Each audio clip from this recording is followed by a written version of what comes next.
On today's show, Leslie will satisfy your sweet tooth with some surprising treats and the use of a neat machine to make nice cream.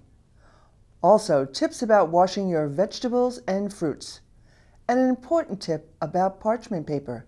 Now, here's Leslie. Hello! Thanks for coming to my kitchen. My name is Leslie Haas, and welcome to our new Healthy Eating with Leslie. Today, I'm going to talk about how to satisfy your sweet tooth. You know that we love sweet things, and we can still eat healthfully and still choose to make decadent foods. It all depends on whether we're on a diet or not, because a lot of the foods are calorie dense that I'm going to be making, but one of the best ways to satisfy your sweet tooth is with nature's candy, fruits. You can't beat fresh fruits and vegetables. The fruits that we love to keep on hand all the time are grapes, and I'm going to talk about a way to clean your fruits in just a minute. Peaches when they're in season. The pears are wonderful this time of year. Of course, oranges and clementines. Everybody knows how easy they are to peel, but the nice thing about having fresh fruit is that you want it to be ready to eat. So go ahead and wash those grapes and have them in a bowl on your counter ready to eat. I'm going to talk in a moment about washing those grapes, but here's another example, cantaloupe. We're going to make a recipe today showing gingered melon. We're going to take something as simple as cantaloupe melon and make it spectacular, something that you can serve to guests for dessert. Grapes. Let's talk about washing grapes. We all know that it's best to buy organic produce, but not that many items that I buy is organic unless it's on sale. And of course, you always know to wash your fruits and vegetables when you get home, but there's so many different products, you know, veggie sprays, and we've heard from numerous sources that it's kind of a waste of money. So a more economical way to do that is to just get a big bowl of water, pour about a half a cup or a quarter cup of white vinegar in that water, and let your grapes and your other produce, depending on the type of produce it is, sit in that water for a few minutes, and then rinse and spritz with clean water, and you're good to go. You can keep them on your counter ready to eat. I also like to take the scissors and snip them into little bite-sized bunches so they're not in big, huge clumps. That's a great way to have them handy and have them available. One of the recipes we're going to make today is called gingered melon, and everybody knows how to deal with melons. It's not a big problem or a big deal to remove the seeds, but you can buy it pre-prepared if you want to pay a little extra money. But removing the seeds is super easy. And then one of the gadgets that I love to use is my grandmother's melon baller, and it makes the presentation much nicer, and it's easy to use. You've got a big scoop and you've got the little scoop. If you're serving friends and family or having guests over, use the little scoop, it'll go further. But I'm going to take a few minutes and just cut some slices of cantaloupe so that you can see an alternative way to do it. You can cut a segment like this, and you can just cut along the bottom very carefully, and then chop, chop, chop, chop, chop, and it's in cubes. So that works just as well too. So I'm going to take a moment to prepare this, and then we'll put the recipe together. You'll see how easy it is. Welcome back. We've got our cantaloupe all prepared. We've used the melon baller, and now we're going to jazz it up. It's simply ginger. And if you haven't already heard of crystallized ginger, and I never had, I knew about natural ginger, the type of ginger you often get at a Japanese restaurant. This is so good for you. It's very anti-inflammatory. The more ginger you can consume, the better. But it can be easy too. So this recipe can call for fresh ginger, or ground ginger, or crystallized ginger. And when I make this recipe, I like to use a little bit of each.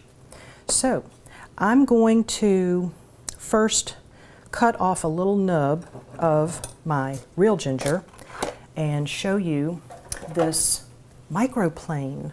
that's very, very handy for cutting not only ginger, but garlic and other things you want to mince. The ginger root can be peeled, but you can also just scrape the skin off if you choose to with a spoon.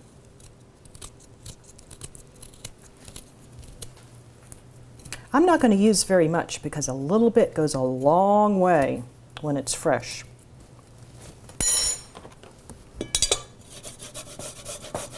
Just going to get a little bit of that fresh essence in there. I'm just going to get a little bit of that in there. A little bit goes a long way. I'm going to put a little bit of ground ginger in there. And now for the crystallized. You can buy the crystallized ginger many different ways. You can buy it at Whole Foods in bulk. You can buy it in the spice rack at many stores. And occasionally you can also buy it in the little clamshell in the natural food section of many stores. I'm going to take a little bit of this that I bought in bulk that's hard. It's almost like it's been candied. And I'm going to use my special grater over here that's handy for little jobs like this. Just get a little bit in there. Quick and easy. And then just give it a toss.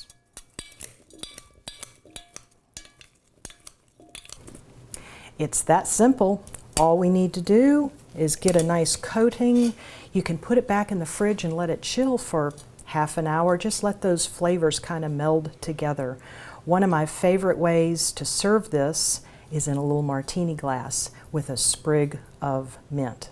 So we'll show you that in just a minute. Now that we've got the melon cut into nice bite-sized pieces and we have it tossed with the ginger, it's ready to go to the table. I like using a clear bowl because it's a beautiful fruit, but also another idea that I have for individual servings is to use a martini glass.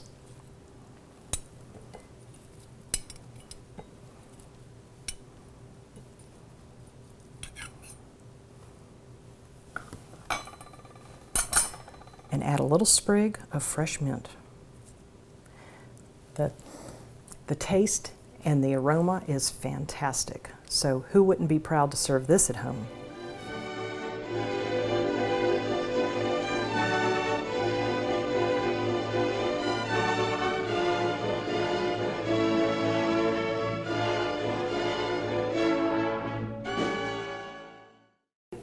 We're still talking about satisfying the sweet tooth, and one of nature's finest sweets are dates. And as Chef AJ likes to say, we like to use the fruit, the whole fruit, and nothing but the fruit. The dates that make so many snacks and treats and date paste and date syrup are so versatile that we buy them in bulk. And I like to buy the large medjool dates. And I buy them with the pit in because the pit is so easy to remove. But if you don't want to do that step, you can buy them already pitted and they're ready to go. Usually these pitted dates are a little bit smaller. The dates come whole. The pit inside is very easy to remove. Oop.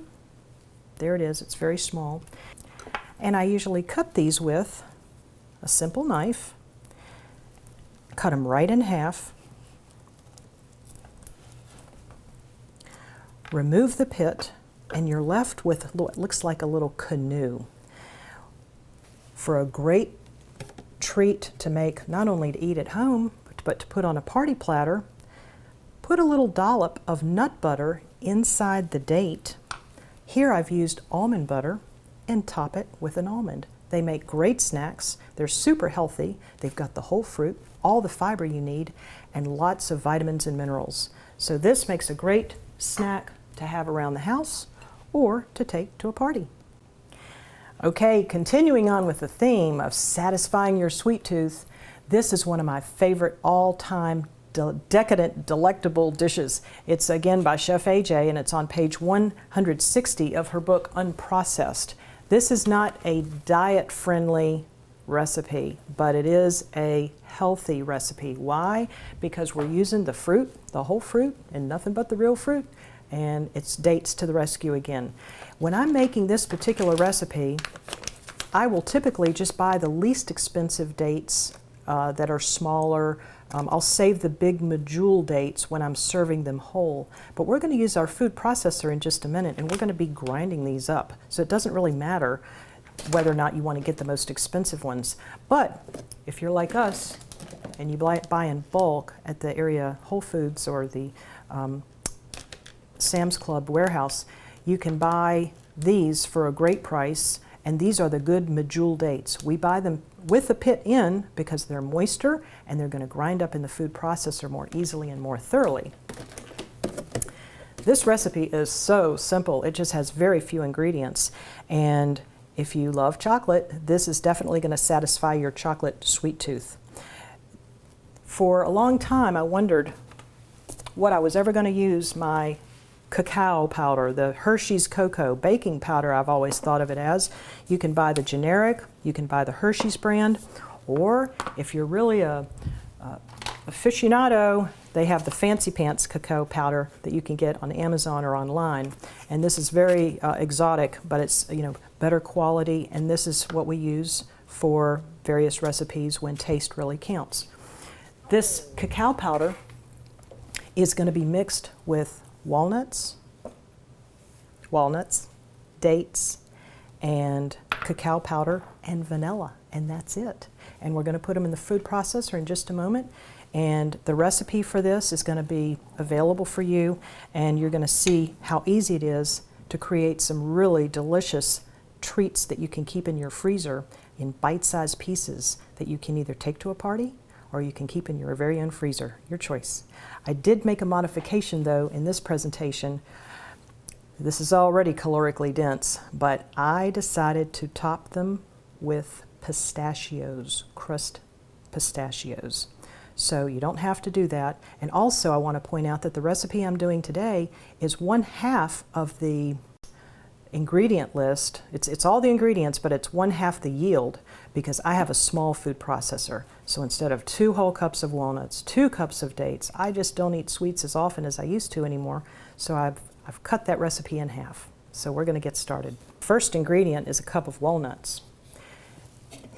You just want to put the S-blade in your food processor, drop in your walnuts, and you're going to grind those walnuts till they're a powder, but you're not going to overdo it because you don't want it to turn into nut butter.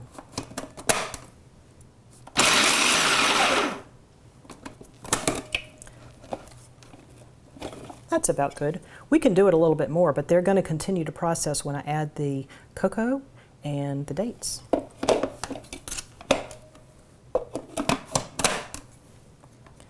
Next, I'm going to add the cocoa.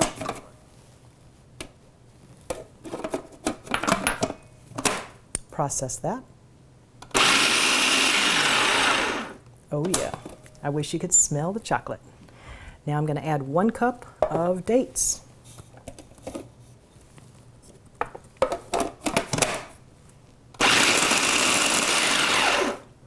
You want to process it just about until it forms into a ball, if that's okay, but you got to add the vanilla in too. So I'm going to add the vanilla in. I'm going to go ahead and turn it on and add the vanilla so that it's going to incorporate into the entire mix.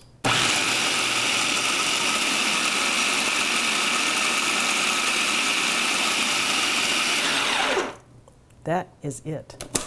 We are done. With this recipe, there's not even any baking. This is what it looks like. I'm going to remove the It's very coarse, and that's on purpose. I could continue to process it if you'd like it less coarse, but we're going to put this in, instead of what it calls for with a full ingredient list, 8x8 pan, like a brownie pan, I'm going to use a bread pan, and that's about 4 inches by 8 inches. Another thing that I'm going to do as a down the road trick to make it simple is I'm going to line this with parchment paper. There's no need to oil or spray your bowls, you want to minimize the amount of oil as much as possible. So by just lining it with parchment paper,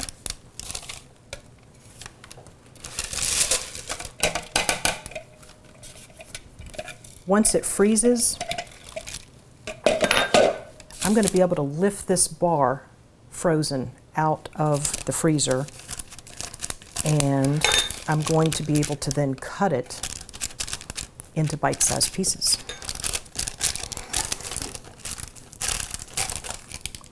You just want to press it down. Now here's another idea to consider. A lot of us have these little ice cube trays or silicone little brownie dishes. You could easily fill these too. The key is you want them to be in bite-sized pieces, and ideally they're kept in your freezer. You could top this, each one, with a single pistachio if you wanted to. You could do the whole tray like that, or you could go ahead and mash it down, and before you put it in the freezer, you can add that layer of pistachios. I want to show you a high-tech method I have, not exactly using one of my gadgets, to crush the pistachios. You ready? Just whack them with a spoon. No fancy gadget needed there, but if you know in advance you're going to put pistachios on, I do that in the food processor first before I put in the walnuts and the dates and the vanilla, and then they're just poured in a bowl, and then you can just sprinkle them all over the brownies. We call these brownies because they're so much like brownies, but they're raw and they're delicious. So just sprinkle the pistachios on, give it a little spread, a little shake. Put that in your freezer, and as soon as they're frozen, they're ready to lift out, put on your cutting board, and it will be very hard, and then you can cut it with a chef's knife into these little beautiful bite-sized pieces. These are guaranteed to be a hit at any party.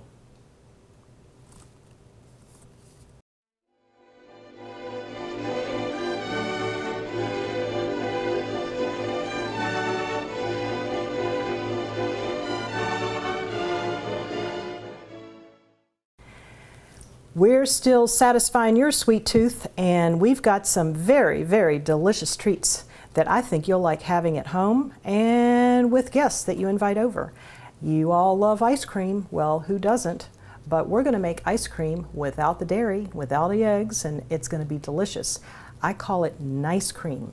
We're going to make it two different ways. I'm going to show you how to make it in a food processor. It would work in a blender too, but most people do have a food processor in their kitchen, and all you need is to put the S-blade in your food processor.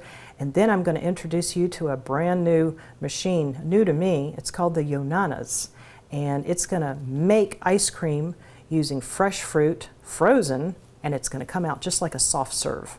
So first, let's make a chocolate recipe for nice cream. It's so simple, and it has very few ingredients. Instead of using dairy milk, we have changed to plant-based milks and nut-based milks. And you know, like getting used to anything, you acclimate. When I went from whole milk to 2% to 1% to skim, every step of the way it was like, oh, I don't like it. But when you get used to it, it's great. And the plant milks are so rich and creamy. This particular one we're going to use today is almond milk. But you can also get cashew milk, you can get rice milk, you can get oat milk, hemp milk. The possibilities are endless. And you can also make your own plant-based milks if you choose. It's not hard, and we'll talk about that in another segment. This recipe calls for frozen bananas and chocolate or cocoa powder, a little bit of vanilla, and you're good to go. So the first thing we're going to do is we're going to put some frozen bananas in the food processor. Let's talk about bananas for a second. The sweeter the banana, the darker and spottier it is. So let your bananas get nice and ripe, super ripe. They can even get a little more ripe than this. Better yet, when you go to the store and you see this black band around the bananas, stock up. Because what you're going to want to do is buy these super sweet bananas, peel them, maybe slice them, it's your option, and put them in the freezer just like this, in plastic bags. They'll be good to go. If you try to make ice cream with unripe bananas, it's not going to be a sweet treat. It's not going to be very good at all. So this is not appropriate for making banana ice cream, but the ripe ones are. So put in about the equivalent of 3 bananas in your food processor that's outfitted with the S blade. Put in about a 1/3 cup of plant-based milk. We're using almond right now. Put in a couple tablespoons of cocoa powder. You can use the Hershey cocoa or the store brand of cocoa. It's the baking powder. Or you can use the fancy cacao powder that you can buy on the internet. It just depends on how sophisticated you want to get, but all 3 work fine. I've got just a little spoon of vanilla. Lock on the lid and process it till it's smooth like a soft serve ice cream.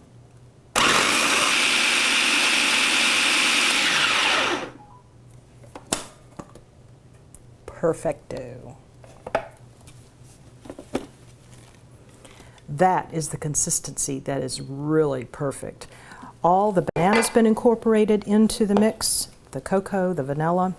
All I need to do is get some serving bowls and we're going to serve this up. This is ready to serve up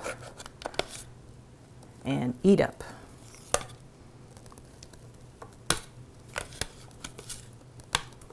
It is so rich.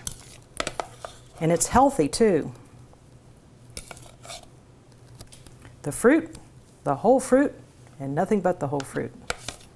Voila.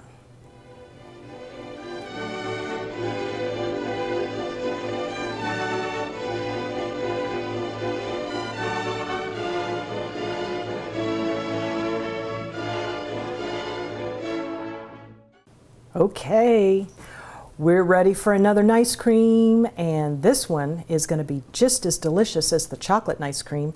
It's mango, and you can put any frozen fruit in this to make it work. I like mango, and I like to buy it frozen in the freezer section. I buy a lot of it, so I consider it a staple item that I have in my kitchen. So when it goes on sale, stock up, keep it in your freezer. This is a Yonana's machine, and it is going to produce an ice cream that is similar to soft serve, and you're going to see me do it in just a second. But I want you to remember that not only do you need to use the ripe bananas, the ripe bananas, the ones that are spotted, because they're going to be the sweetest. These are not going to make your ice cream nice. These are not sweet enough or ripe enough, but these are. And when you're in the store and you see this black band, stock up, because that means they're on sale and you can get them home, peel them, put them in a plastic bag, or slice them into a dish and freeze them in containers, and then you'll have them ready to be made into desserts. This is going to get a little messy, so I'm going to use a glove. This is a simple machine, and I'm going to tell you how it works, but because it's a little bit noisy, I'm going to tell you, and then I'm going to show you. We're going to put in whole bananas that have been frozen. These have been sitting out of the freezer for just a couple minutes, but you want to take these pretty much right out of the freezer, maybe let them get thawed a minute tops, maybe 2 minutes. The mango, same thing. Let them thaw for just a minute or two, and they're ready to go. This little chute here is where it's like a hopper. We're going to put the banana in first, and then we're going to alternate. We're just going to try to figure out the ratio, so we go banana, mango, until we have it all used up. I like to use the banana first because it's going to fill the inside, and then by alternating with the mango, it's going to come out basically as an orange or a yellow mango ice cream. If you add strawberries, it's going to come out as pink. So let's watch it in action.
Nelly. This is some kind of delicious. Now, if I were having guests over, I would have all 4 bowls lined up, and we would do one and then pull it out and do the next one and pull it out. You get the picture. But this is ready to go, and you can do it in a larger serving bowl too, and then you can dish it out. It's fun just to top it with a few pieces of diced mango, or maybe blueberries, or a little strawberry with the cap left on. Let your imagination go wild, maybe a little sprig of mint, but this is good to go and it's good for you. That's why they call it nice cream. Bon appetit!